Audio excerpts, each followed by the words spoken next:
ধর্ম বিষয়টাকে সামনে এনে কারা আসলে বিভাজনের রাজনীতি করছে? না জি, ধন্যবাদ আপনাকে আজকে আমাকে এই অনুষ্ঠানে আমন্ত্রণ জানাবার জন্য।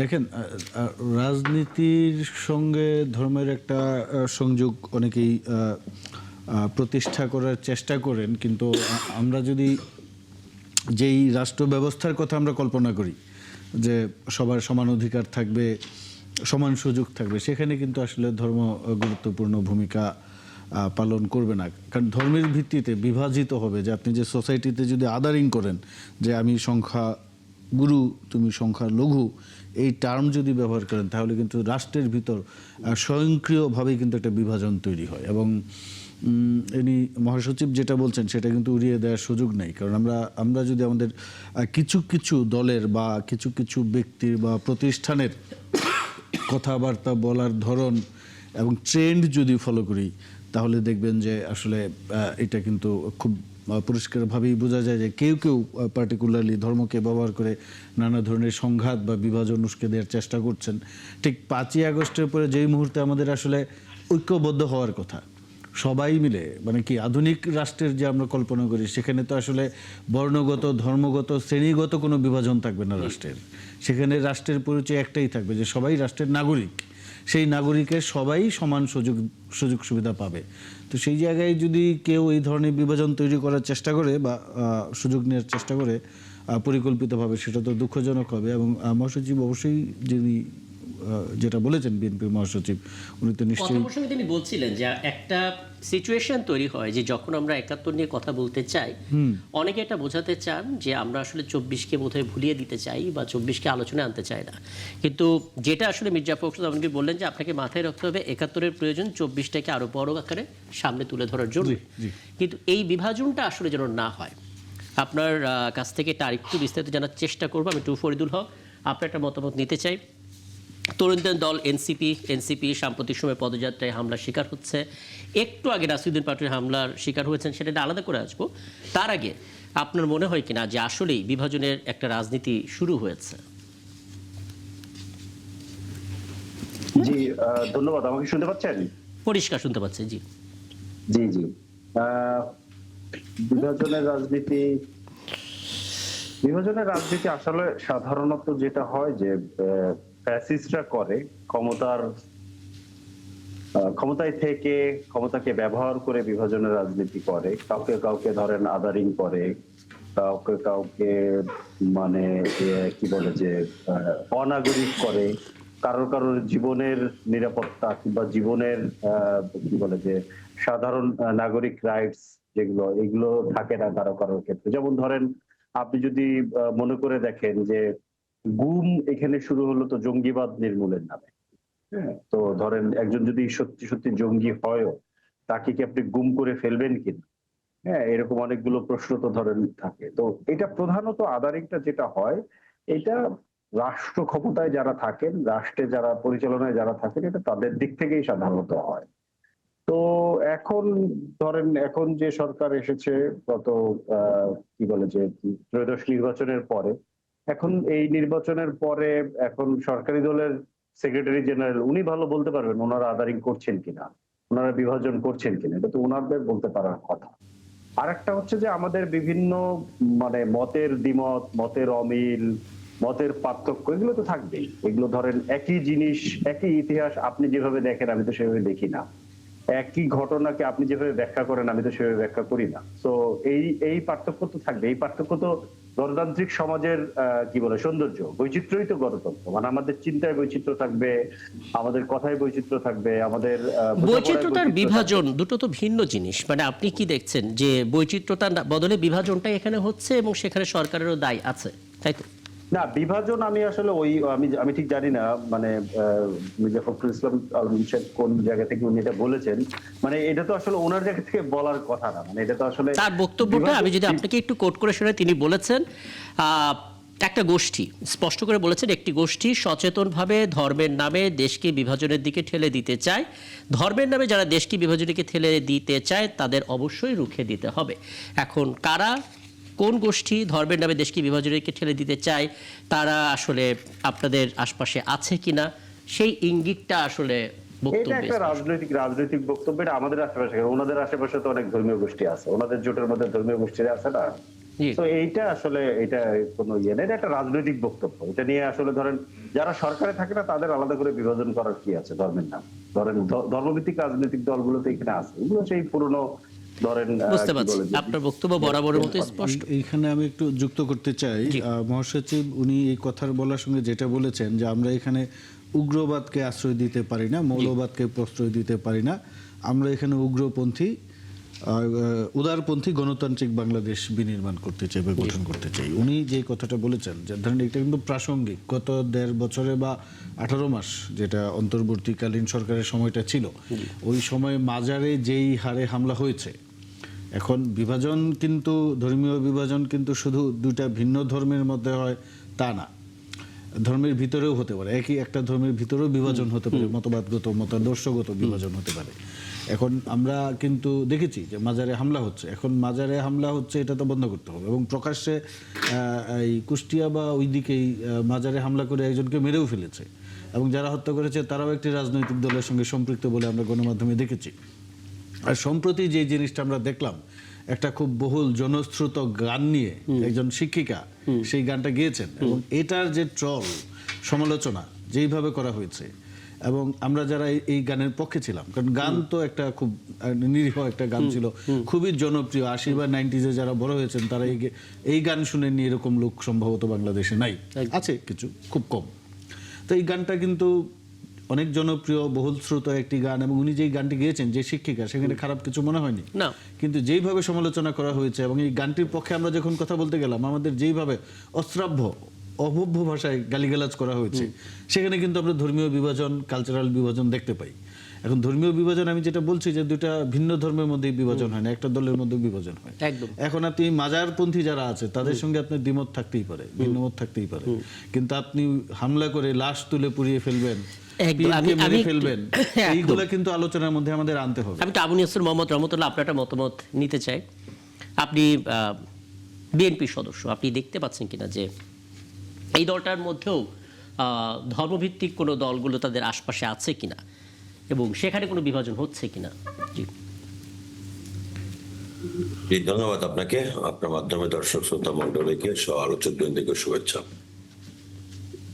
ধর্ম ভিত্তিক বলতে ধর্মকে বিশ্বাস করে, ধর্মকে মূল ব্যানারে রেখে বাংলাদেশের রাজনীতি, এটা অনেক পুরনো সংস্কৃতি, এবং ধর্মের ভিত্তিতে কেউ যদি ধর্মকে সামনে রেখে ধর্মীয় আদর্শকে প্রচার করবার উদ্দেশ্যে কেউ যদি রাজনীতি করে, এটা আমাদের সাংবিধানিক ভাবে তাদের কোনো বাধা দেওয়ার কোনো সুযোগ। আপনারা যে আলোচনাটা তখন করলেন সেটা হচ্ছে যে ধর্মের ভিত্তিতে সমাজের বিভাজন, এটা কিন্তু খুব দুঃখজনক। ভাই যেটা বললেন, এই যে মাজারের নামে মাজার পক্ষ, মাজার বিপক্ষ, তারপরে আপনার মসজিদের মধ্যে দেখবেন আপনার চেয়ার টেবিল ব্যানার লাগিয়ে তারপরে মিটিং শুরু করে দেওয়া, এগুলো কিন্তু আমাদের মানুষ সাধারণত ওইভাবে পছন্দ করে না। হ্যাঁ, আপনার রাজনীতির অন্যতম বিষয় হতে পারে আপনার ধর্মীয় আদর্শ প্রচারের একটা বিষয় থাকতে পারে, কিন্তু ধর্মের ভিত্তিতে সমাজ এবং রাষ্ট্র বিভাজিত হোক, এটা আমাদের দেশের মানুষ পছন্দ করে না, আমরাও এটাকে বিশ্বাস করি না। হ্যাঁ, আমাদের সঙ্গে অনেক ধর্মীয় চিন্তা চেতনা সম্পন্ন রাজনৈতিক দল আছে, আলেমুল আমাদের দল আছে, তারাও তো ধর্মের কথা বলেন, ইসলামের কথা বলেন, কিন্তু ওইটার ভিত্তিতে কোনো বিভাজন তৈরি হোক এরকম কোনো রাজনৈতিক দল আমাদের পাশে নেই।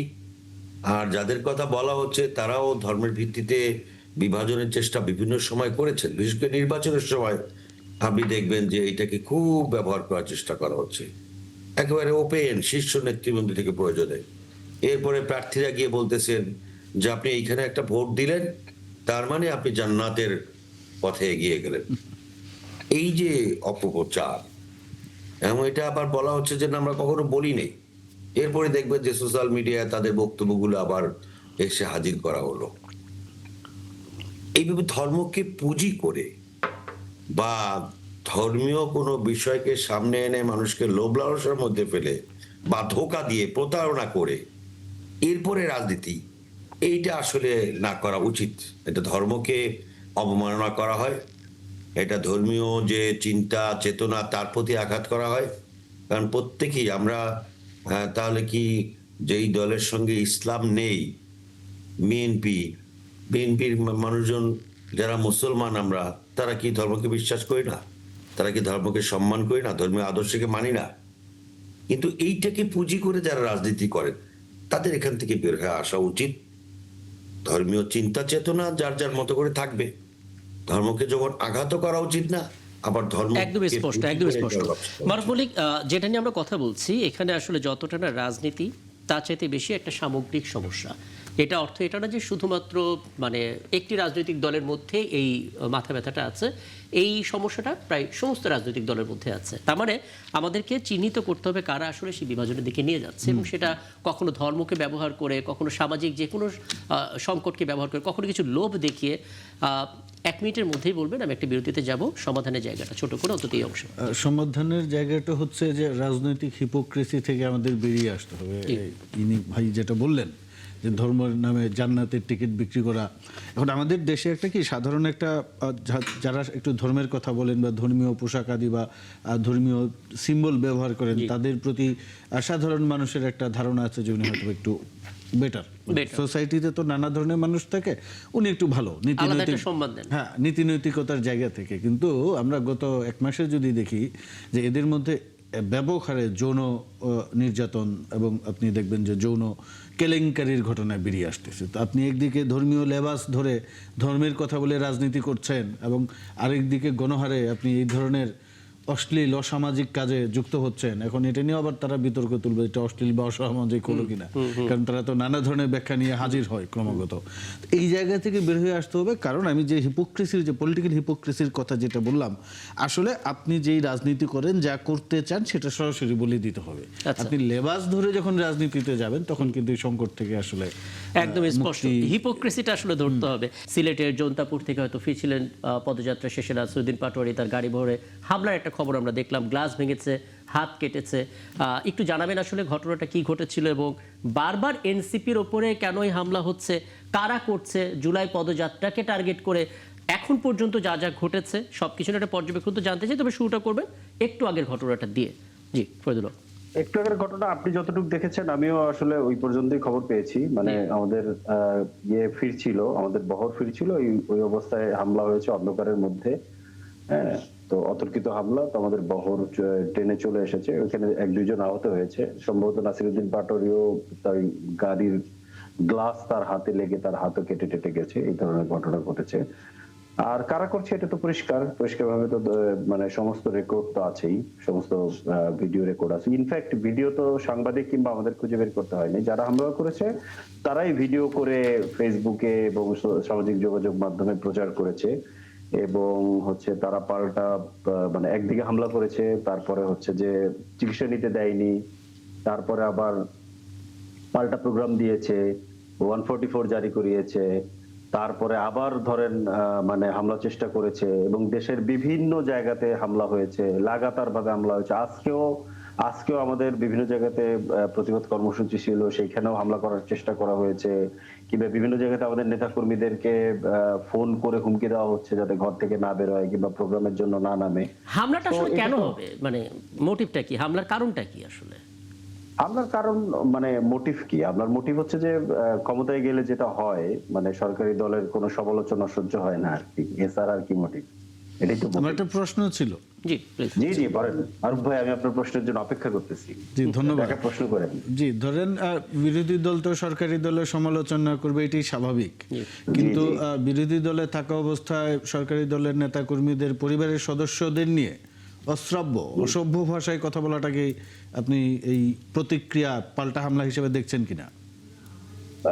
কি ভাষায় প্রতিক্রিয়া, কি ভাষায় মানে আপনাদের দলের পার্টিকুলারলি একজন নেতা যেই ধরনের অসভ্য অশ্রাব্য ভাষায় কথাবার্তা বলেন, তো এর প্রতিক্রিয়া হামলা হচ্ছে বলে মনে করছেন কিনা?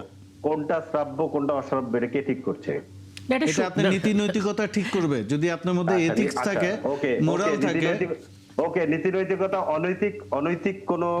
অনৈতিক কোনো কাজ করলে আপনি হামলা করবেন, চোখ উপড়ে ফেলবেন? না, সেটা আমি প্রতিক্রিয়া হিসাবে সেটা হচ্ছে কিনা। যখন হামলা হয়েছে চোখ উপড়ে ফেলা হচ্ছে, লাগাতার রক্তাক্ত করা হচ্ছে, তখন এই প্রশ্নগুলো তোলা হচ্ছে ভিকটিমকে ব্লেমিং করা।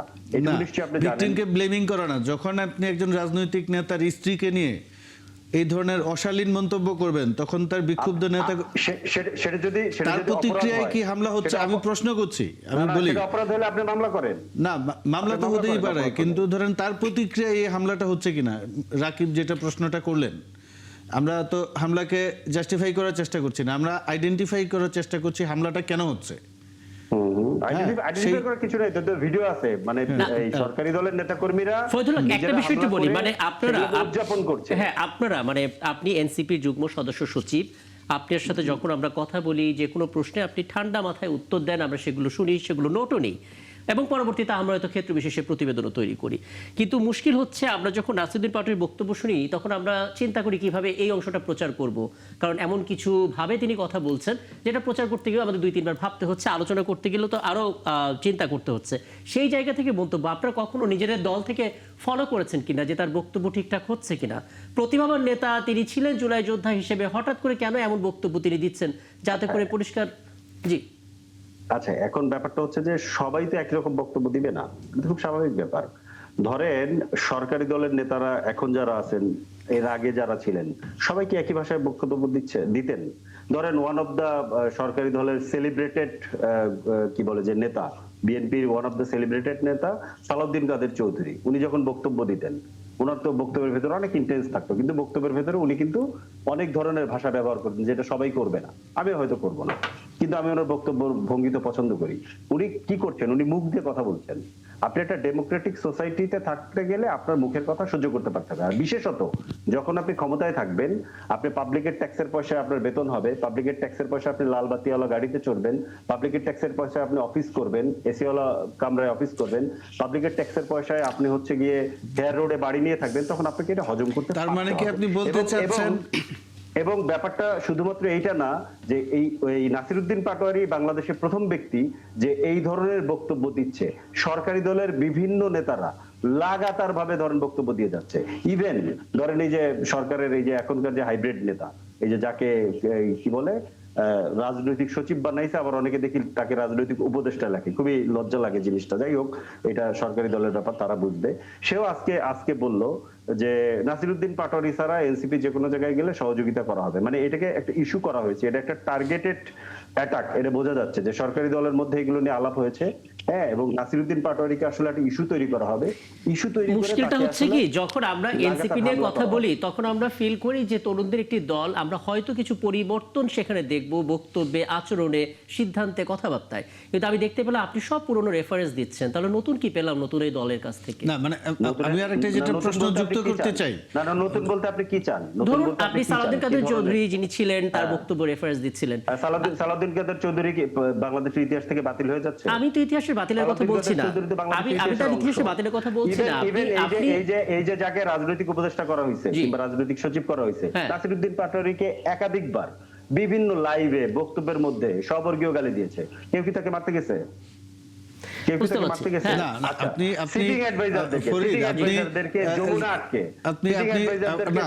আপনার কথায় যেটা বোঝা যাচ্ছে যে রাকিব যেটা বললে যে রাজনীতির যে পরিবর্তনটা আসে নাই, আপনি সালাউদ্দিন কাদের চৌধুরীর বক্তব্যকে উদ্ধৃত করছেন, কিন্তু আপনি খালেদা জিয়ার যে পরিশীলিত ভদ্র বক্তব্যকে আপনি এখানে কোট করছেন না।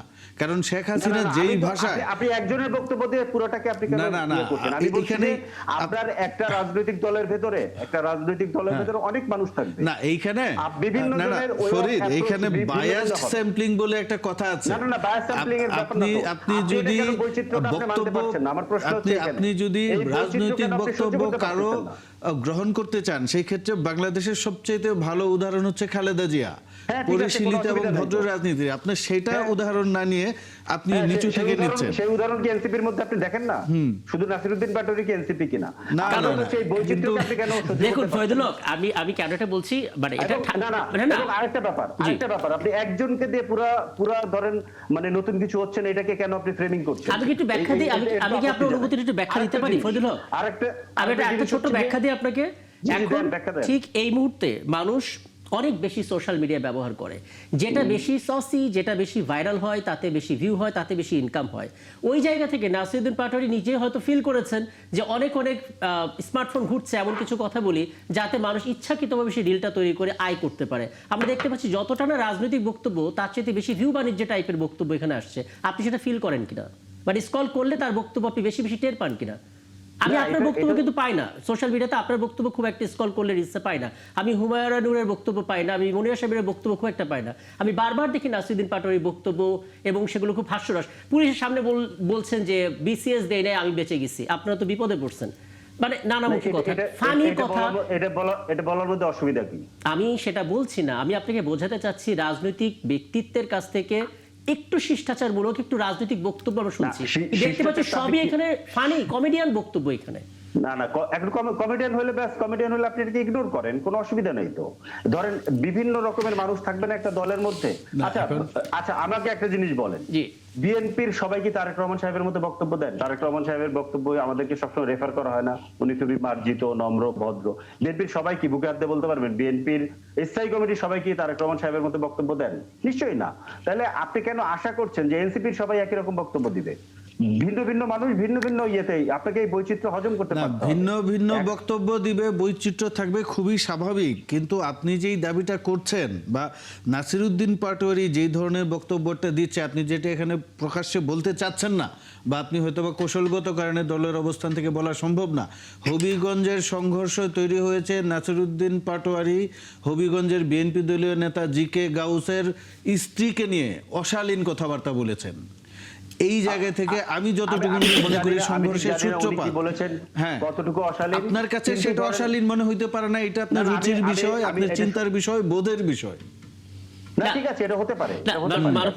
আমি যেটা ফরিদুল হকের বক্তব্য থেকে বুঝতে পারছি, যদি একজন ভদ্র মহিলার পার্সোনাল কোনো বিষয় অ্যাটাক করা হয়, এটা অবশ্যই নিন্দনীয়, নিন্দা জানাবো। জি, সেটা থেকে সংকট এবং সংঘর্ষের শুরু আমি মনে করছি।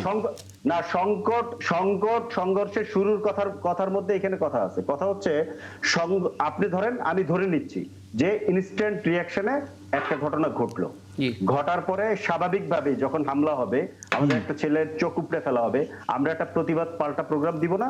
নিশ্চয়ই দিব। আচ্ছা, এই প্রোগ্রামটা দেওয়ার পরে তখন আপনি কি করবেন? আপনি কি একটা পাল্টা প্রোগ্রাম দিয়ে ওইখানে 140 ধারা জারি করাবেন কিনা, এবং লাগাতার ভাবে একের পর এক হামলা আপনি করাবেন কিনা? এবং তাহলে পুরোটাই কি তখন সাধারণ মানুষের ধরেন কি বলে যে ক্ষোভের বহিঃপ্রকাশ, ইনস্ট্যান্ট ক্ষোভের বহিঃপ্রকাশ? এইটাকে আমাদেরকে বিশ্বাস করতে হবে যে বিএনপির হাইকমান্ডের তাদের দলের উপরে কোনো নিয়ন্ত্রণ নেই? এটাকে আমাদেরকে বিশ্বাস করতে হবে? নিশ্চয়ই না। নিশ্চয়ই এই ঘটনাগুলো মানে কি বলে, আপনি তো বাংলাদেশে থাকেন, বাংলাদেশের রাজনীতি দেখেছেন। মাঠের রাজনীতিতে একজন মানে বিশাল সংখ্যক ভোটে জয়ী একজন সংসদ সদস্য, তাকে চাঁদাবাজ বলা হলো, তাকে স্টানবাজি করা হচ্ছে বলা হলো, নানা রকমের কথা বলা হলো, পরিবার নিয়ে কথা বলা হলো। সেই জায়গার যারা রাজনীতি করেন, ছোটখাটো রাজনীতি, এটা বলুক, এটা তো একটা রাজনীতিতে হতেই পারে। আজকে আমি দেখলাম এইটুকু তো সমালোচনা, ধরেন চাঁদাবাজের যে কথাটা অভিযোগটা করা হয়েছে,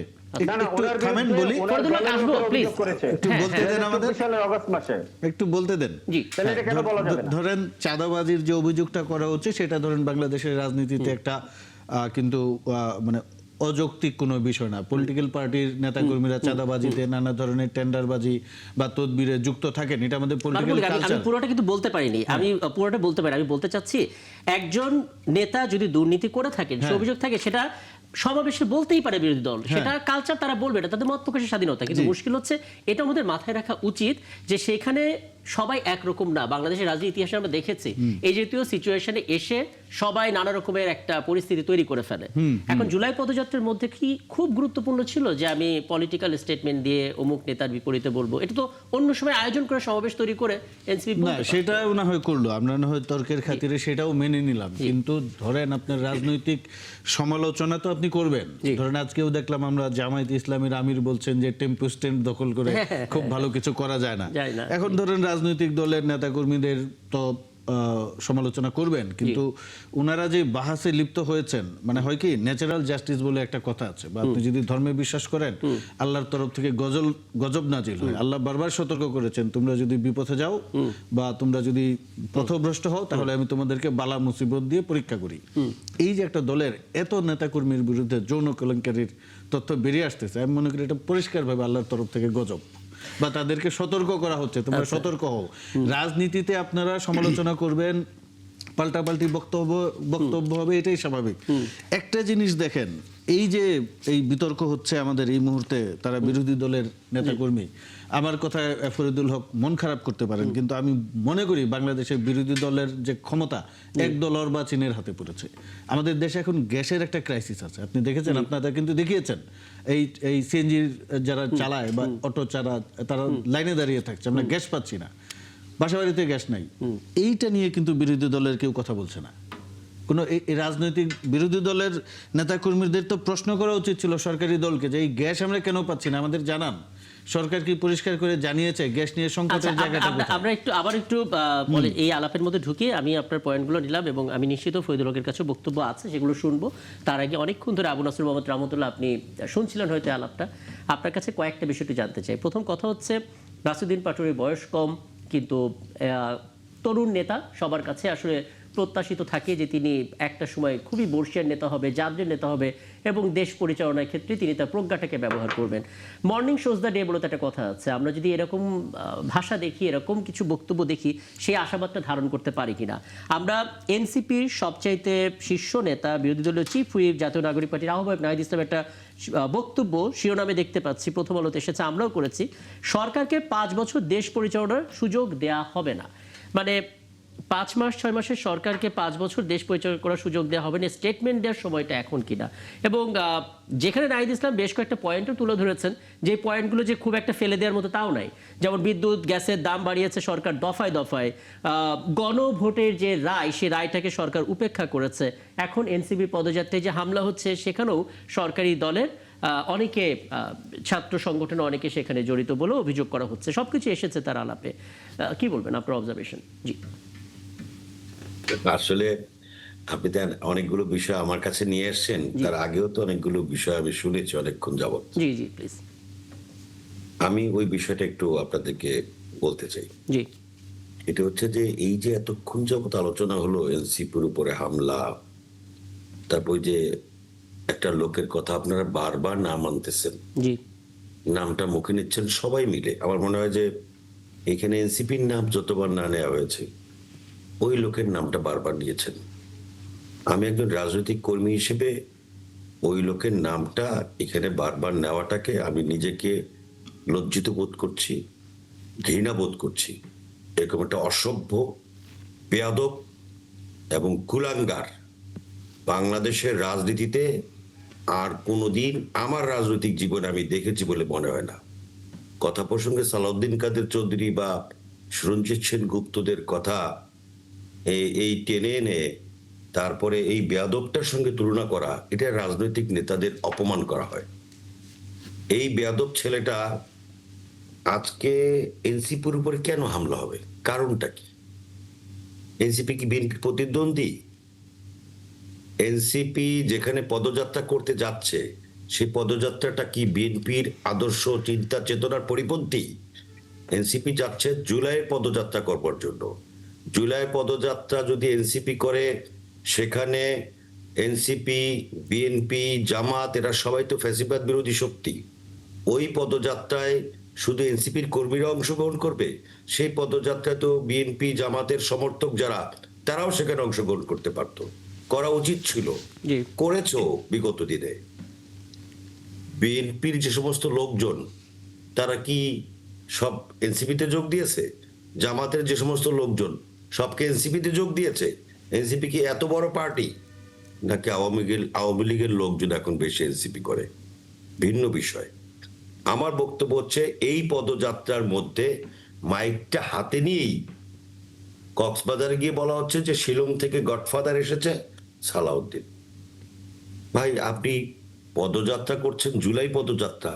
জুলাই পদযাত্রায় জুলাইয়ের যারা হত্যাকাণ্ড ঘটিয়েছে, গণহত্যার নায়ক, ফ্যাসিস্টের দোসর, তাদের বিরুদ্ধে আপনি কথা না বলে আপনি তারেক রহমানের বিরুদ্ধে কথা বলছেন।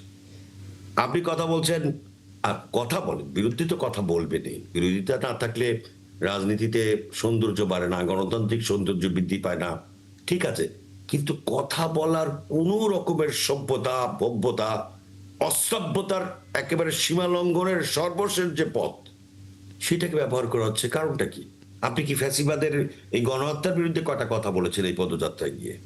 আপনি ওই জিকো ঘোষ বলে আপনি যেই এলাকায় গিয়েছেন সেই এলাকার জনপ্রিয় নেতাদের, তার পরিবারকে বিনা কারণে কটাক্ষ করে তারপরে এই যে বিভাজনটা তৈরি করছেন কার স্বার্থে? আমার তো মনে হয় যে ওই লোকটাকে ব্যবহার করে এই ফ্যাসিবাদ বিরোধী যে শক্তি, যে শক্তির যে ঐক্য, এই ঐক্যের ভিত্তিটাকে নষ্ট করবার জন্য এরকম কয়েকটা বেয়াদব এনসিপির মধ্যে ঢুকিয়ে দেওয়া হয়েছে। কারণ এনসিপি তো একটা নতুন রাজনৈতিক দল, তরুণদের একটা দল, এদের কাছ থেকে তো এই জাতি অনেক কিছু প্রত্যাশা করেছিল। এই কয়েকদিনে একটা দল, এই দলের মধ্যে যে সমস্ত চাঁদাবাজ, যে সমস্ত ধান্দাবাজ, যে সমস্ত ফকিন্নির পোলাপান, যাদেরকে বলা হয় এলাকার লোকজন বলে টুং দোকানদারি করতো, সেই সমস্ত লোকজন যখন পাজেরো নিয়ে এলাকার মধ্যে ঢুকে, তখন তো বোঝা যায় 1.5 বছরে এই কোটি কোটি টাকার মালিক তারা কিভাবে হয়েছে। আজকে ভিন্ন কাজে প্রবাহিত করবার জন্য এই এনসিপির পদযাত্রা, জুলাই পদযাত্রা না, জুলাই পদযাত্রা যদি হতো তাহলে জুলাইয়ের চেতনাকে যারা ধারণ করে, যারা আচ্ছা, আমি তাহলে এটা একটু ব্যাখ্যাটা ফরিদুল হকের কাছ থেকে শুনে আসি। ফরিদুল হক একটু বলবেন যে আমাকে শেষ করতে দেন। আমি তো অনেকক্ষণ শুনলাম। আচ্ছা, একটু সংক্ষেপে শেষ করে জি। জুলাইয়ের পদযাত্রার মধ্যে পরিকল্পিতভাবে এইভাবে জুলাইয়ের শক্তির বিপক্ষে এইভাবে কথাগুলো বলা, এটা ভিন্ন কোন উদ্দেশ্য আছে।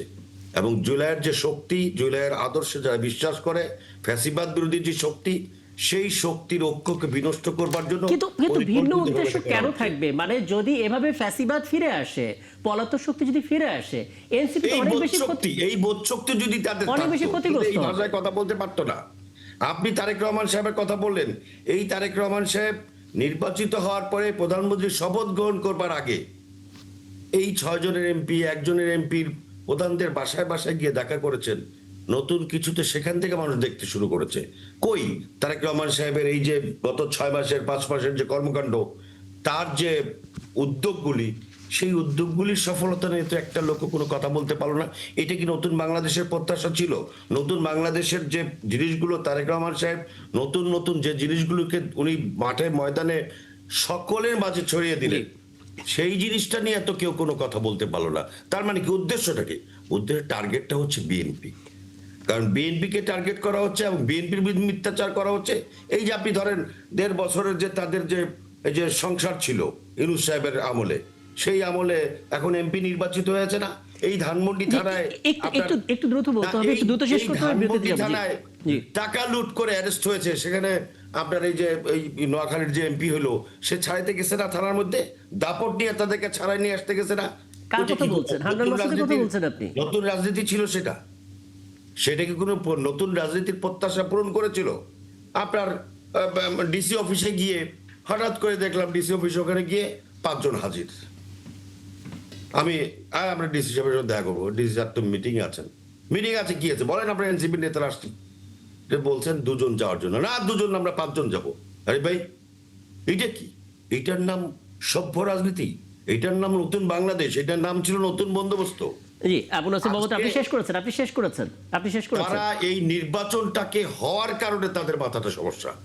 আচ্ছা, আমি আপনার এই পয়েন্টে আরো কথা হবে। আপনি যেটা বলেছেন, জি জি, মিলে তারা চেয়েছিল এই দেশে যাতে জাতীয় নির্বাচন না হয়। প্লিজ আবু নাসির মোহাম্মদ রহমতুল্লাহ, অনেকগুলো পয়েন্ট আপনি বলেছেন, এগুলো আমি সব কটা নোট নিয়েছি, সেগুলো আশা করি ফরিদুল হক ধীরে ধীরে উত্তরটা দেবেন।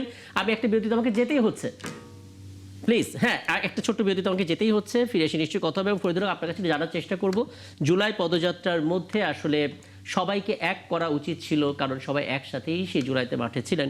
সেই জায়গাটিতে এসে পার্টিকুলার কোনো জনপ্রতিনিধিকে নিয়ে এরকম অভিযোগ তোলা, আবারও তো সেই বিভাজন হয়ে যেতে পারে। জুলাই পদযাত্রার মধ্যে কেন এটা হবে সেটা নিয়ে একটু আলাপ করার চেষ্টা করব। জুলাইয়ের শক্তি যারা ছিলেন, যারা মাঠে ছিলেন জুলাই আন্দোলনে, সবাইকে এক হবে, এক ছাতার নিচে আসবে, সেরকম সৌহার্দ্যের কথা বলার কাম্য ছিল। কিন্তু অনেকে এটা বলছেন নাসিরউদ্দিন পাটোয়ারিকে ব্যবহার করে একটা বিভাজন তৈরি করা, একটা ভিন্ন কোনো উদ্দেশ্য এখানে আছে, যেখানে পলাতক শক্তি ফিরে আসারও একটা সম্ভাবনা তৈরি হয়। মানে সবকিছু মিলে আসলে আপনাদের দিক থেকে ব্যাখ্যাটা কি? আপনারা পরিস্থিতিটা এরকম না হলেও তো পারতো। জি এটাই তো আমার লাস্ট টার্ম না? জি আপনি বলেন। জি আচ্ছা, ওই না, আমি অনেকক্ষণ ধরে 1 ঘন্টার উপরে আলোচনা হলো, আমি খেয়াল করলাম যে যারা হামলাকারী চিহ্নিত জি তাদেরকে গ্রেফতার করতে হবে, আটক করতে হবে, এই আলাপটা কেউ আনলেন না। তো জি। আমি আনলাম আর কি, এই মনে করাই দিলাম আর কি আপনাদেরকে। জি জি জি যাই হোক, আর না করলে তো আপনি অবশ্যই বলবেন হামলাকারীকে যেন আটক করা হয়, সেই দাবিটা আপনি নিশ্চয়ই আপনার না, জায়গা আমি থেকে তুলবেন। আমাদের তো এটা হ্যাঁ। দাবি আছে, আমি জাস্ট জি। একটু অন্যদেরকে মনে করিয়ে দিলাম। আমরা ভাষা নিয়ে অন্যদেরকে না, প্রচন্ড আমি নিজে বলতে চাই, যারা ডকুমেন্টারি হামলার সঙ্গে জড়িত তাদেরকে খুঁজে বের করে দৃষ্টান্তমূলক শাস্তি দেওয়া হোক, এটা আমার দাবি। জি, একদম জি ফরিদুল্লাহ প্লিজ। এই হামলার প্রেক্ষাপটটা যিনি তৈরি করেছেন, যারা তৈরি করেছেন, কেন করেছেন, সেটারও বিচার হওয়া উচিত।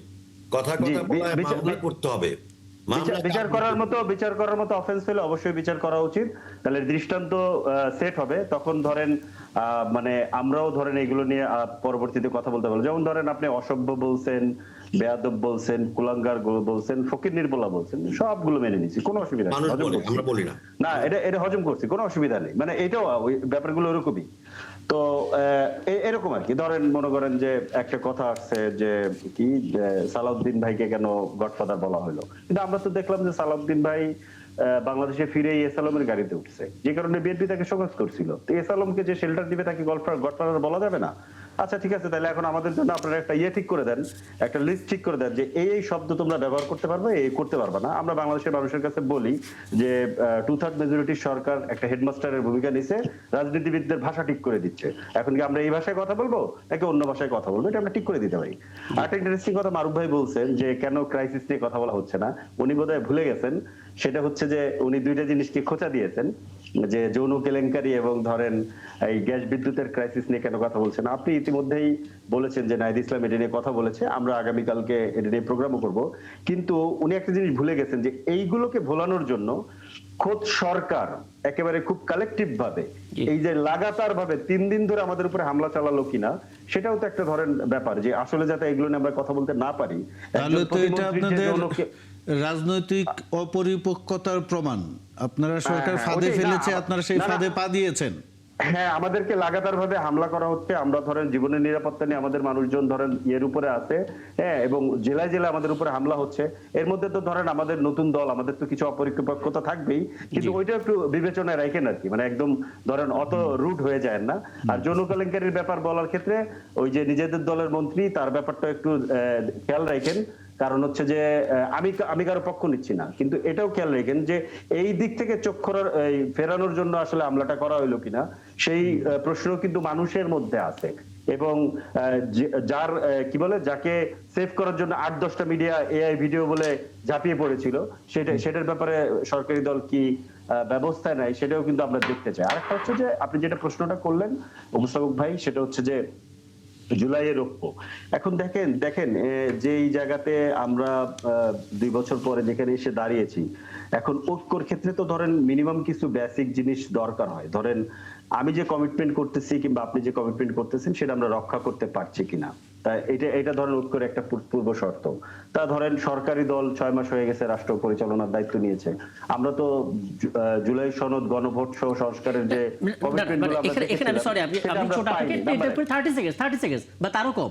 ধরুন জুলাই পদযাত্রা মানে হচ্ছে একটু স্মরণ করিয়ে দেয়া যে জুলাইতে আমরা এই রাস্তায় ছিলাম একটা অপশক্তিকে দূর করার জন্য, আমরা সেই মেমোরিটাকে রিকল করছি এই পদযাত্রার মধ্য দিয়ে। তাতে করে যেটা হবে, সমস্ত রাজনীতি, একটু আগে যেটা রহমতুল্লাহ বললেন যে আসলে সমস্ত দলগুলো তো আপনাদের সাথে তখন থাকবে, বিকজ চেতনাটা একই। কিন্তু আমরা দেখতে পেলাম যে এখানে আসলে জি আমাদের জুলাই পদযাত্রা আমরা 5টা দাবি নিয়ে শুরু থেকে এটা আমরা করছি। এই দাবিগুলোর মধ্যে ধরেন এই যে সংস্কারের যে ইস্যুগুলো, এটা আমাদের আছে, গণভোটের ইস্যুটা আমাদের এখানে আছে।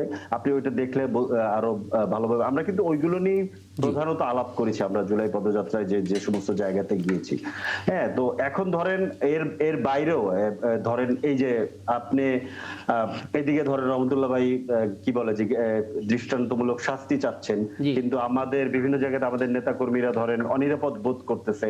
এখন এই জায়গাতে আমরা দেখতে পাচ্ছি আমাদের কাছে যেটা মানে অনেকাংশে দৃশ্যমান, যে সরকারি দল এবং প্রশাসনের একটা যৌথ প্রযোজনায় আমাদেরকে মাঠে না নামতে দেওয়ার একটা প্রচেষ্টা এবং হামলা লাগাতার ভাবে করার এটা আছে।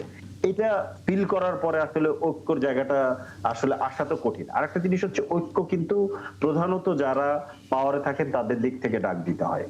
হ্যাঁ, তো সেই জায়গাতে ধরেন যে কমিটমেন্ট গুলো নির্বাচনের আগে নির্বাচনের পরে এই ধাপে ধাপে যে কমিটমেন্ট গুলো ছিল সেই জায়গাগুলোতে তো আসলে ধরেন আমরা কমিটমেন্ট গুলোর বাস্তবায়ন দেখতে চাই। তবে হ্যাঁ, আরেকটা জায়গাতে ধরেন ঐক্য যদি হতে পারতো তাহলে হয়তো বা ঐক্য হতো। ধরেন আমরা যদি চাঁদাবাজি নিয়ে কথা না বলতাম, চাঁদার ভাগও যদি আমরা কিছুটা পাইতাম তাহলে হয়তো আমরা বলতাম না। এখন ধরে নেন যে আমাদেরকে ওইখানে ভাগাভাগি দেওয়া হচ্ছে না, তাহলে তো ঐক্য হবে কিভাবে? আপনি জুলাইয়ের মধ্যে যে ঐক্য করবেন সে ঐক্য তো হবে না। হ্যাঁ, কারণ আমি তো চাঁদা আপনি কি এটা একটু যুক্ত করে দেবেন? হ্যাঁ, আপনি কি এটা একটু যুক্ত করে দেবেন? মানে নাহিদ ইসলামের বক্তব্য আমরা কোট করি বিকজ তিনি একটা রাজনৈতিক দলের সবচেয়ে প্রথম পর্যায়ে আছেন, শীর্ষ পর্যায়ে আছেন। তিনি স্পষ্ট করে বলছেন যে সরকারকে 5 বছর দেশ পরিচালনা করার সুযোগ দেয়া হবে না, জাতীয় নির্বাচনে ইঞ্জিনিয়ারিং ঠেকানো যায়নি, নানা কিছু। তার জায়গা থেকে ঠিক এই মুহূর্তে দেশ পরিচালনা করার সুযোগ দেয়া হবে না, এই স্টেটমেন্টটাকে আপনি কিভাবে দেখছেন আসলে? না, আমরা তো কয়েকদিন আগে আমরা বলেছি যে ধরেন যে কমিটমেন্ট করে সরকার রাষ্ট্র পরিচালনার দায়িত্ব নিয়েছে সেগুলো যদি বাস্তবায়ন না করে তাহলে তো আমরা আসলে সরকারকে সহযোগিতা করতে পারবো না, এটা আমরা বলেছি। এর পরের ধাপটা কি? এর পরের ধাপ লাগাতার 3 দিন ধরে আমাদের উপর হামলা চলতেছে। এখন এই জায়গাতে একটা বিরোধী দল, আক্রান্ত বিরোধী দল হিসেবে আমি কি বলবো যে না, আপনি আমার উপরে হামলা করতে থাকেন আর আপনি সরকার চালাইতে থাকেন। কারণ আপনি তো কোনো ব্যবস্থা নিচ্ছেন না, কোনো স্টেপ এখন পর্যন্ত আমরা দেখিনি। 3 দিন হয়ে গেছে। হ্যাঁ, আজকে থার্ড ডে, আজকে রাতেও হামলা হয়েছে। আজকে থার্ড ডে, এখন পর্যন্ত কোনো ব্যবস্থা আপনি নেন নাই। আপনার যারা হামলা করেছে তারা নিজেরা এটা প্রচার করেছে, প্রকাশ করেছে।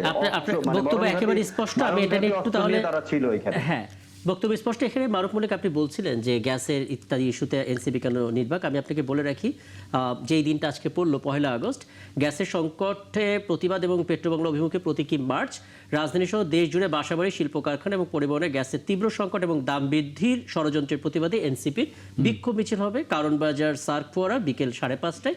আমাদের সহকর্মী রাশেদ আনিস তাকে অ্যাসাইন করা হয়েছে, বোধ করি কালকে আমরা সেটা দেখতে পাবো। তার মানে বোঝা যাচ্ছে যে তারা জুলাই পদযাত্রা নিয়ে যেমন শঙ্কায় আছে যে ঘটনাগুলো ঘটছে, কিন্তু সাম্প্রতিক সিচুয়েশন নিয়েও কিন্তু এনসিপি কথা বলছে, কিন্তু এই সংকটটা কিন্তু আজকের না। এই সংকটটা মনে হয় আমার ধারণা বেশ 10-15 দিনেরই সংকটটা শুরু হয়েছে। এই এলএনজি টার্মিনালে মনে হয় একটা দুর্ঘটনা ঘটেছে এবং যেটা সমস্যাটা হচ্ছে যে এই যে আমাদের যেগুলো নাগরিক সুবিধা বা অধিকার নিয়ে যে সংকট বা সমস্যার মোকাবেলা হচ্ছে, এগুলা নিয়ে বিরোধী দলও কোনো পরিষ্কার করে কথা বলেন না, সরকারি দলও পরিষ্কার করে কথা বলেন না। আমি আপনাদের অনুষ্ঠানে এর আগে এসে কিন্তু হামের ঘটনাটা বলেছি যে হামের টিকা প্রতিদিনই দেখবেন 5-6 জন করে শিশু মারা যাচ্ছে। এটা নিয়ে খুব বেশি কথাবার্তা হয় না। এর জন্য কারা দেয়? এনসিপি তখন কথা বলবে কি করে? তারা যখন এরকম ক্রাইসিস তৈরি হয়, যখন একটা বৈশ্বিক সংকট তৈরি হচ্ছে বা দেশের একটা জাতীয় পর্যায়ে সংকট তৈরি হচ্ছে, ঠিক সেই সময় এনসিপির উপরে কোনো না কোনো ঘটনা ঘটছে, তখন তারা নিজেদেরকে সামলাবে নাকি এই ইস্যুতে কথা বলবে? তাইলে পরে তো আমরা বলতে পারি যে এনসিপির পক্ষ থেকে এই ধরনের উস্কানিমূলক আচরণ করা হয় যেন তাদের উপর হামলা মামলা হয়। কারণ বাংলাদেশের যে রাজনৈতিক যে সংস্কৃতি, এবং এটা তো আসলে আপনি নিয়ন্ত্রণ করতে পারবেন, কিন্তু এই কঠোর রাজনীতি যে আপনি তো একদম গ্রিপে নেওয়া কঠিন। তো সেই জায়গায় যে উস্কানিমূলক কথাবার্তা বলে যদি তারা এখন মনোযোগ অন্যদিকে সরিয়ে নিতে চায় তাহলে তো মুশকিল। এবং ফরিদুল যেটা বললেন যে সালাউদ্দিন সাহেব এসালমের গাড়িতে চড়েছেন, অবশ্যই নিন্দনীয়, গ্রহণযোগ্য না। কিন্তু নতুন বন্দোবস্ত করে ওনারা নারায়ণগঞ্জে স্বামী উসমানের গডফাদার, তার যে অন্যতম সহযোগী। আমরা এই কাজটা কেন করি? আমরা যখনই নিজেদের অপরাধের কথা বলি একটা সাইড, তখন আগের কি রেফারেন্সটা এই জন্যই বলা, নতুন দিনের বন্দোবস্ত কাউকে না কাউকে তো শুরু করতে হবে। একদম, হ্যাঁ। আপনি সেই শুরু করার দায়িত্বটা কাদের নিতে হবে? যারা নতুন বন্দোবস্তের কথা বলে তারা। যেটা বলতে চাইছিলাম, এই নারায়ণগঞ্জে যে গডফাদার আছে স্বামী উসমান, তার যে অন্যতম সহযোগী বিকেএম এর সভাপতি হাতেম, তার কাছ থেকে ওনারা জুলাই ফাউন্ডেশনে টাকা নিয়েছেন। তখন কিন্তু ছবি তুলেছেন, ওনারা ফটো সেশন করেছেন। কি হয়েছে যে এই হাতেম সাহেবকে তারা এক ধরনের আপনার পরিচ্ছন্নতা কর্মসূচির আওতায় তুলে পরিষ্কার করে দিয়েছেন। মূল সংকটটা হচ্ছে এই এনসিপি, জামাত এবং বিএনপির রাজনীতির, আমাদের দেশের যে মূল সংকট। একটু ক্লারিফিকেশন দিতে হবে, এটা হাতেম সাহেবের কাছ থেকে নেওয়া হয় না, এটা বিকেএম এর কাছ থেকে নেওয়া হয়েছে, এটা ব্যক্তিগত কথা। এখন এই হাতেমকে বিকেএম এর সভাপতি। নাম্বার 2, এই হাতেম সাহেব বিএনপির শেল্টারে আমাদের একজন সিটিং এমপির, রানিং এমপির উপরে হামলা করে রোজার মাসে চেষ্টা করেছিল। আপনি ওইটাও একটু বলেন। না, সেটা তো আপনারা একদম 5 আগস্টের পরপরই করেছেন। ওটা জুলাই ফাউন্ডেশন নিয়েছিল, ওটা এনসিপি নেয় নাই। না, ওইখানে আপনাদের নেতারা ছিল, আপনাদের নেতারা ছিল, এনসিপির নেতারা ছিল। হ্যাঁ, আপনি এই যেভাবে আপনি বলেন যে না। হাতেম সাহেব এসে এনসিপি কে টাকা দিতে, তো না, পুরোটা এনসিপি বলেন। আপনাদের নেতারা নিয়েছে, পুরোটা বলেন। এখন সুগার আপনার কোটেড নেতা করেন না, গিয়ে পুরোটা সেইখানে বলেন। আপনি সাংবাদিকতা করেন মারুফ ভাই। না এখন হ্যাঁ, এইখানে সুগার আপনি কোটেড করেন না। এইখানে আপনি আপনাদের নেতারা গিয়ে নিয়েছে তো আপনি তো অস্বীকার হ্যাঁ, করতে নেতারা পারবেন নিয়েছে, না। কার জন্য নিয়েছে? আপনি জুলাই তখন তো ফাউন্ডেশনের এনসিপি জন্য নিয়েছে, গঠিতই হয় না। বিজেপির টাকা নিয়েছে। আপনি এনসিপি হাতেম নেতা সাহেবের টাকা শুনেন, নেয় নাই। আপনি কথা বলতে দেন। এবং এখন এই হাতেম সাহেবকে কারা শেল্টার দিয়ে রাখতেছে? না এটা না, আপনি বলেন। কথা বলতে দেন। আপনি তো কথার মাঝে কথা বলছেন কেন? আপনার কথার মাঝে তো আমরা কথা বলি নাই। জি মারুফুল বলুন হ্যাঁ, বলুন। সেই সময় আপনাদের সুযোগ দলই পাবো, গঠন এই জন্য হয় নাই, বলে নিলাম। আপনার দল গঠন করা হয় নাই। আপনার নেতারা গিয়ে যখন সেখানে টাকা দিয়েছে এবং তাদেরকে এক ধরনের সুবিধা দিয়েছে, এখন সেই সুবিধা তো আর অন্য দল নিবে। আপনি একজনকে সুবিধা নিবেন, অন্য দল বসে থাকবে। এই দেশের সবাই তার ফেরেস্তা হয়ে যায় নাই যে আপনি মনে করছেন যে আপনি সুবিধা নিবেন না। এইখানে মূল সমস্যাটা হচ্ছে, আমি যেটা বলতে চাইছিলাম, এই তিন দলের মধ্যে মূল সমস্যা হচ্ছে পাওয়ার শেয়ারিং, ক্ষমতার ভাগাভাগি। কারণ এনসিপি মনে করছে যে আমরা উস্কানি দিয়ে উল্টা পাল্টা কথাবার্তা বলে যদি কিছু ক্ষমতার ভাগ বা অংশ নিতে পারি, তো এই জায়গা থেকে আমাদের বেরিয়ে আসতে হবে। তো আপনি যেই কথাগুলো বললেন বা ওনারা যেই কথাগুলো বললো, এই এনসিপির যেই লাগাতার হামলা হচ্ছে, এই হামলা বন্ধের জন্য কি এনসিপির নেতারা নাসিরউদ্দিন পাটোয়ারির সঙ্গে কথা বলেছেন বা নাসিরউদ্দিন পাটোয়ারিকে থামানোর চেষ্টা একদম, করেছেন? তবে আমি যেটা বলবো যে রহমতুল্লাহ ভাই যে ভাষায় যে শব্দ চয়ন করেছেন, জি। আমি মনে করি আপনাদেরও সেই শব্দ ভাষা প্রয়োগে সতর্ক থাকা উচিত। পাটোয়ারি যেই ভাষায় কথা বলছে সেই ভাষার বিপরীতে আপনারা যদি এই ধরনের শব্দ ব্যবহার করেন, তাহলে কিন্তু এই সংকট বা এই সংঘাত থামবে না। তাহলে এই বক্তব্যটা, এর ব্যাখ্যাটা যদি আবু নাসের মোহাম্মদ রহমতুল্লাহ আপনি আপনাদেরকে স্পষ্ট করে দেন যে এই শব্দগুলো আসলে ব্যবহার করাটা আপনার দিক থেকে অনাকাঙ্ক্ষিত ছিল কিনা, তারপর আমরা একটা আলাপটা শেষ করতে চাই। আমার হাতে সময়টা একেবারে কম, ছোট করে। জি। আপনারা ওই যেই নামটা বারবার বলতেছেন না, জি ওই নামটার ওই ধরনের অসভ্য, অকথ্য, অশ্রাব্য ভাষা সে যেভাবে ব্যবহার করে, তাতে আমি মনে হয় যে আর কোনো ভাষা খুঁজে পাই নাই। জি আরো কিছু ভাষা খুঁজে পেলে আমার পক্ষে ব্যবহার করাটা উচিত ছিল, নাম্বার ওয়ান। নাম্বার টু হলো, আপনি যে বললেন যে ওই যে আওয়ামী লীগের লোকের কথা, আপনি একটা বলে থেমে গেলেন কেন? চট্টগ্রামের মেয়রের বাসায় এই যে মহাবিপ্লবী হাসানাত আব্দুল্লাহ এমপি হওয়ার পরেও তো মাশাআল্লাহ মেহমানদারি গ্রহণ করেছেন। আপনার এই যে কয়েকদিন আগে যে বিতরণ করতে গেছেন, ত্রাণ বিতরণ করতে গেছেন, কার বাড়িতে থাকা মেহমানদারি গ্রহণ করেছেন? আপনি এইরকম ঘটনায় যে হান্নান মাসুদ এই ফার্স্ট হোটেলে বসে 3 কোটি টাকা লেনদেন করে তারপরে ইকরামুল্লাহ চৌধুরীকে পার করা দেওয়ার যে এগুলি হাজার হাজার ঘটনা ভাই। এতটুকু একটা এই কয়েকদিনের একটা দল, এর যে সমস্ত যে সমস্ত পাহাড় সমান অভিযোগ তাদের বিরুদ্ধে বের হয়েছে, এটার জন্য তো বিএনপির দরকার নেই তার বিরুদ্ধে কথা বলার। তার উপকর্মতারাই তো তারা হয়ে গেছে। শেষ পর্যন্ত গিয়ে যাদের পাল্লায় পা দিছে, তাদের তাদের তাদের মুরব্বী যারা, সেই মুরব্বীদের সংগঠনের ছাত্র শিবিরের সভাপতি, তিনি নিজেই তো এই হামলা সম্পর্কে বলেছেন যে এই হামলাটা করা হয়েছে এনসিপি কে একটু মার্কেট বেশি দেওয়ার জন্য, এই জন্য এনসিপি যাতে জুলাইতে যাতে খুব বেশি সামনের দিকে থাকে, জামাতকে পিছিয়ে ফেলার জন্য। ইসলামী ছাত্র শিবিরের সাবেক সভাপতি, ইমিডিয়েট পাস্ট প্রেসিডেন্ট, তো ফেলে দেওয়ার মতো। আবার যদিও 1 ঘন্টার মধ্যে আবার সেটা আবার ডিলিট করে দেওয়া হয়েছে। বুঝতে পারছি। আমরা আমাদের আলাপটা এখানে শেষ করতে হচ্ছে, কারণ আপনার এই বিষয়গুলি মাঠে নামতে বাধা কে দিয়েছে, কেন দিয়েছে, প্রেক্ষাপটটা আমি আবারও বলবো, প্রেক্ষাপটটা কারা তৈরি করেছে? আপনি চুলাই পদযাত্রা করতে গিয়ে হাসিনার বিরুদ্ধে হাসিনার নাম কয়বার নিয়েছেন? আপনি আওয়ামী ফ্যাসিবাদের বিরুদ্ধে এনসিপি তো তাদের 5টা দাবি সামনে রেখে পদযাত্রাটা করেছে, তারা তো স্পষ্ট করেছে তাদের দাবিগুলো আছে, তো ওই দাবির মধ্যে তো তারা থাকবে। সেই দাবিগুলো কোথায়? ওই দাবিগুলো নিয়ে পদযাত্রা। আপনি যে বললেন 15 জন 20 জন নেতাকর্মী, সামনে 100 জন পুলিশ, পিছনে 100 জন পুলিশ, এত জনতার মাঝে হামলাটা করলো। পুলিশ যদি না থাকতো তাহলে না বোঝা যেত। আপনার এই পাটোয়ারি যেই লোকের নাম আপনি বলতেছেন, সে পুলিশে যেরকম খামচি দেওয়া অবস্থায় যে ছবি না, তবে রহমতুল্লাহ ভাই, যেটা হচ্ছে আপনারা যেহেতু বড় দল এবং সরকারে আছেন, এখন আপনাদের প্রতি নানা ধরনের উস্কানি থাকবে, আপনাদেরকে ফাঁদে ফেলার চেষ্টা করা হবে, কিন্তু আপনাদেরও সংযত এবং একটু আমি মনে করি যে চিন্তা ভাবনা করে রাজনৈতিক কর্মসূচি নেওয়া উচিত, দেওয়া উচিত। হবিগঞ্জে যেটা হয়েছে যে 144 ধারা জারি করা হয়েছে, সেখানে আমার মনে হয় ওই দিন বিএনপি বা ছাত্রদল কর্মসূচি ঘোষণা না দিলেও পারতো। আমি এখানে আলাপটা শেষ করতে চাই, প্লিজ শেষ করতে চাই এই না, অর্থে, কারণ আপনি- আন্তর্জাতিক অঙ্গনে অনেক বড় ঘটনা ঘটে গেছে, সেগুলো নিয়ে একটু কথা বলতে চাই। আপনাদের সবাইকে ধন্যবাদ সময়টা দেওয়ার জন্য। নিশ্চয়ই সামনে করে আয়োজনে আবারও কথা হবে। কেন 24 ঘন্টায় স্পেনে ঢুকে পড়েছেন 60,000 অভিবাসী এবং সীমান্ত পার হওয়ার সময় 57 জনের মৃত্যু, জরুরি সেনা মোতায়েন, এবং আমরা দেখলাম যে সেখানে স্পেনের প্রেসিডেন্ট তিনিও সেখানে যাচ্ছেন। আমরা এই যখন পরিস্থিতি তখন একটু আপডেট নিতে চাই যে এখন ঠিক কী হচ্ছে, কেন আসলে অভিবাসীরা হঠাৎ করে সেখানে প্রবেশ করলেন। আমরা এখানে সম্ভবত স্পেন প্রতিনিধি আমাদের নুরুল ওয়াহিদকে পাচ্ছি এবং একই সঙ্গে অভিবাসন বিশেষজ্ঞ ডক্টর জালালউদ্দিন শিকদার, তাকে আমরা দেখতে পাচ্ছি। আমি সবাইকে ধন্যবাদ জানাচ্ছি এবং নুরুল ওয়াহিদ, আপনার কাছ থেকে আপডেটটা নিতে চাই। প্রথম কথা হচ্ছে, স্পেনের যেই সীমান্ত দিয়ে প্রবেশ করেছেন এই 60,000 অভিবাসী, সেই সীমান্ত আসলে অরক্ষিত ছিল কিনা? অরক্ষিত থাকলে এত অভিবাসী যে প্রবেশ করবে সে তথ্যগুলো কি অন্তত জানা যায়নি? এবং 57 জন যে মারা গেছে তারা আসলে ঠিক কিভাবে মারা গেলেন? পার হতে গিয়ে মারা গেলেন নাকি আসলে সেই সমুদ্রেই পড়ে গিয়েছেন? একটু জানাবেন আমাদেরকে, এবং এখন এই মুহূর্তে কি ধরনের ব্যবস্থা স্পেন কর্তৃপক্ষ নিচ্ছে? জি।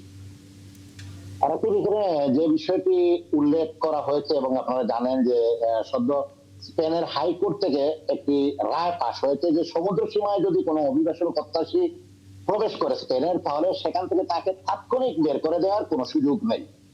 তাৎক্ষণিক বের করে দেওয়ার সুযোগ নেই যে এর অর্থটা ঠিক এরকমই ছিল যে তাকে প্রথমত প্রাথমিকভাবে তাকে রিসিভ করা হবে, পরবর্তীতে তার শ্বশ্র দেশে ফেরত দেওয়ার প্রয়োজন হলে ফেরত দেওয়া হবে। এই সুযোগটা মূলত স্পেনের প্রধানমন্ত্রী যেটা বলেছেন যে এই সুযোগটা মূলত দালাল চক্র যারা আছে সেই দালাল চক্র এই সুযোগকে কাজে লাগিয়ে মরক্কোর কানখের এবং আশপাশ এলাকায় বেশ কিছু লোককে জড়ো করে দেয়। এই শুধু মরক্কিস অভিবাসী যে ছিল সেখানে সেটা না, সেখানে অন্যান্য দেশের আফ্রিকার বিভিন্ন অঞ্চলের লোকজন ছিল, পাশাপাশি এশিয়া অন্যান্য দেশের লোকজন ছিল। সবাই সেই সুযোগ নিয়েছে। আপনারা যেভাবে সাগর পাড়ি দিয়ে এই কথাগুলো আসতেছে বিভিন্ন মিডিয়াতে, আমি এই সেউতা যে ছিটমহল আছে সেখানে আমার যাওয়া হয়েছে। এটা কিন্তু সাগরের পাশে সামান্য একটু ঘুরে আসতে হয়, 1 কিলোমিটার থেকে কম জায়গা। এই জায়গাটা সাগরের পাশ দিয়ে এবং টিলার পাশ দিয়ে মূলত মরক্কো থেকে সিউতাতে প্রবেশ করতে হয়। এই সুযোগটা কাজে নিয়েছে, যেহেতু সরকারের আদালতের রায় ছিল যে সাগর সীমা থেকে কাউকে ফেরত দেওয়া যাবে না তাৎক্ষণিক, সেই কারণে স্পেন বাধ্য যারা সাগর সীমায় প্রবেশ করেছে তাদেরকে রিসিভ করা, পরবর্তীতে তাদেরকে বহিষ্কার করবে আইনি প্রক্রিয়ায়। এখন দেখা গেছে আজকে এখন পর্যন্ত প্রায় 60,000 অভিবাসন প্রত্যাশী সিউতা যে ক্যাম্প আছে সেই ক্যাম্পে প্রবেশ করেছে। এবং সিউতা ক্যাম্প মূলত 18.50 বর্গ কিলোমিটারের একটি ছোট্ট প্রদেশ। আচ্ছা, দেশ সম্বন্ধে কি তথ্য পাওয়া গেছে? মানে 60,000 যে অভিবাসী তারা কোন কোন দেশের? এখানে এখন পর্যন্ত তারা 60,000 অভিবাসী যে শনাক্ত করেছে, সেখানে এখন পর্যন্ত দেশের কোন কোন দেশে তারা বলতেছে মরক্কোর পাশাপাশি আফ্রিকা এবং অন্যান্য দেশের লোক আছে। এখন পর্যন্ত তাদেরকে তালিকাভুক্ত করা হয়নি। আজকে সন্ধ্যা পর্যন্ত 37,500 মরক্কিস অভিবাসী যারা ছিল তারা সহিত তাদের দেশে চলে গেছে এবং 57 জন যে শনাক্ত করা হয়েছে, যে 57 জন লোক মারা গেছে, লাশ উদ্ধার করা হয়েছে, এই লোকদেরকে আসলে এখন পর্যন্ত শনাক্ত করা যায়নি যে এরা মরক্কোর অভিবাসী। আমি একটু পুরো আপডেট পেয়েছি। এখন আসলে স্পেন কর্তৃপক্ষ কিভাবে সামলাচ্ছে? স্পেন কর্তৃপক্ষ মরক্কোর সাথে দ্বিপাক্ষিক আলোচনা চলতেছে এবং মরক্কোর যে অভিবাসী তারা ছিল তাদেরকে ফেরত দেওয়া হবে, পাশাপাশি ফ্রান্স এবং ইউরোপিয়ান ইউনিয়ন সেটাকে সহযোগিতা করতেছে স্পেনকে। আচ্ছা, হ্যাঁ, অনেকগুলো তথ্য জানলাম। আমি একটু সরাসরি আলাপে যেতে চাই। ডক্টর জালালউদ্দিন শিকদার, পুরো ঘটনাটা আপনি দেখেছেন, আমাকে একটু বলবেন আসলে আপনার দেখে কি মনে হলো? অভিবাসন নীতিতে সমস্যা নাকি অভিবাসন ব্যবস্থাপনায় সমস্যা? আসলে না, আপনাকে ধন্যবাদ।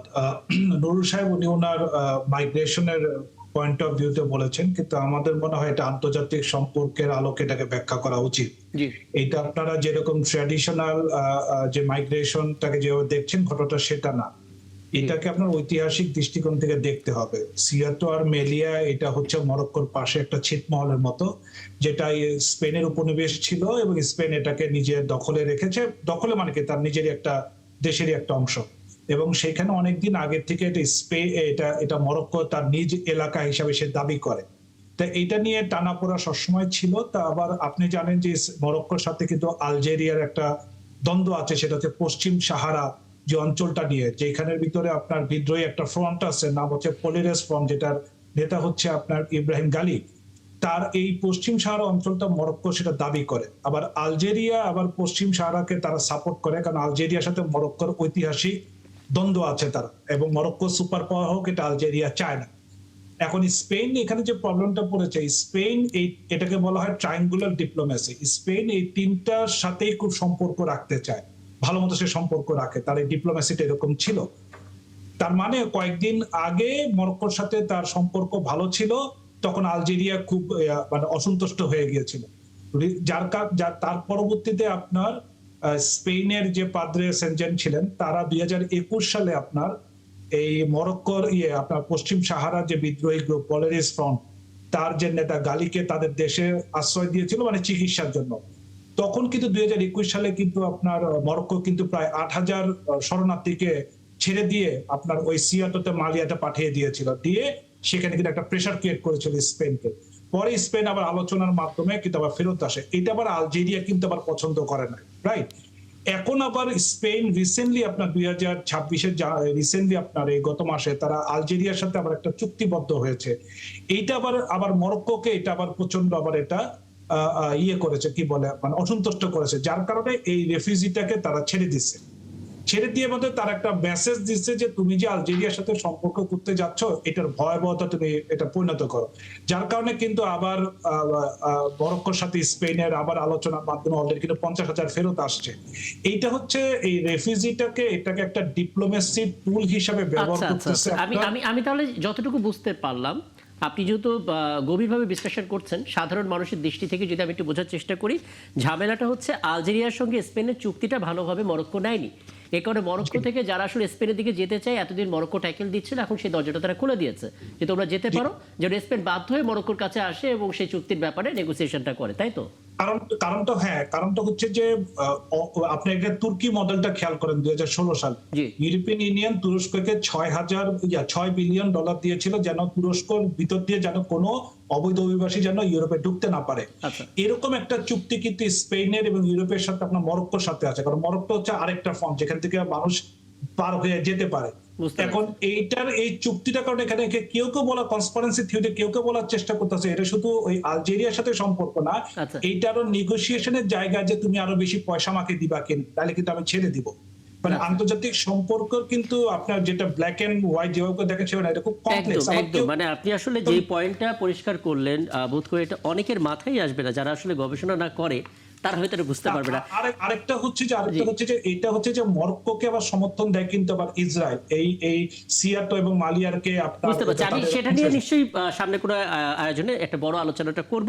মারুফ মল্লিক, আপনি পুরোটা শুনলেন এবং আপনার কাছে আসলে কি মনে হচ্ছে, ডিপ্লোমেসি নাকি আসলে নিজেদের জায়গা থেকে দর কষাকষি বাণিজ্যিকভাবে? না, এটা জালাল ভাই খুব চমৎকারভাবে ব্যাখ্যা করেছেন। এটা উনি যেটা বলেছেন এটাই ঠিক। আমরা যারা একটু ফলো করি গ্লোবাল পলিটিক্স, এইখানেও যে ট্রায়াঙ্গুলার ডিপ্লোমেসির যে কথাটা বললেন, আলজেরিয়া, মরক্কো এবং স্পেনের একটা আছে, এবং ওই জিব্রাল্টার প্রণালী বা ওই অঞ্চলে একটা প্রভাব বিস্তারের একটা রাজনীতি আছে। তো ওই বিদ্রোহীদের সঙ্গে যখন স্পেন চুক্তি করে বা তাদেরকে যখন এক ধরনের স্পেস দেয় মরক্কো, কিন্তু আমার মনে হয় জালাল ভাই এই প্রথম না, এর আগেও মরক্কো বেশ কয়েকবার এই রিফিউজিদের পাঠিয়ে দিয়েছিল। এবং এটা কিন্তু আমাদের বিবেচনা করতে হবে যে আপনি দেখেন মেডিটেরিয়ান দিয়ে অভিবাসী প্রত্যাশীরা যায়, কিন্তু আজকে যে ঘটনাটা ঘটেছে এটা একদম হুট করে 50,000 মানুষ 60,000 মানুষ একসঙ্গে যাচ্ছে, তার মানে এর সঙ্গে পিছনে কিছু রাজনীতি আছে, এটা সবসময় হয়। আর এটা তো গ্লোবাল পলিটিক্সের পার্ট। আর আরেকটা জিনিস আছে, ওভারঅল যে আমাদের যে ইউরোপের যে এখন মাইগ্রেশন ট্রেন্ড, আমি যেটা যদি আলাপ করি, ধরেন ইউরোপে অবৈধ অভিবাসনের 3টা রুট আছে। একসময় সেই 90s বা 80s রাশিয়া দিয়ে একটা অংশ, রাশিয়া ইস্ট ইউরোপ হয়ে ঢুকতো, এরপরে টার্কির একটা রোড আছে গ্রিসের সঙ্গে যে বর্ডার, বুলগেরিয়ার সঙ্গে বর্ডারটা শেয়ার করে এদিক দিয়ে ঢুকে, এখনই স্পেন দিয়ে ঢুকে। এবং উনি যেই কথাটা বললেন জালাল ভাই, যে আমাদের গ্লোবাল পলিটিক্সের পার্সপেক্টিভে এটাকে বিবেচনা করতে হবে।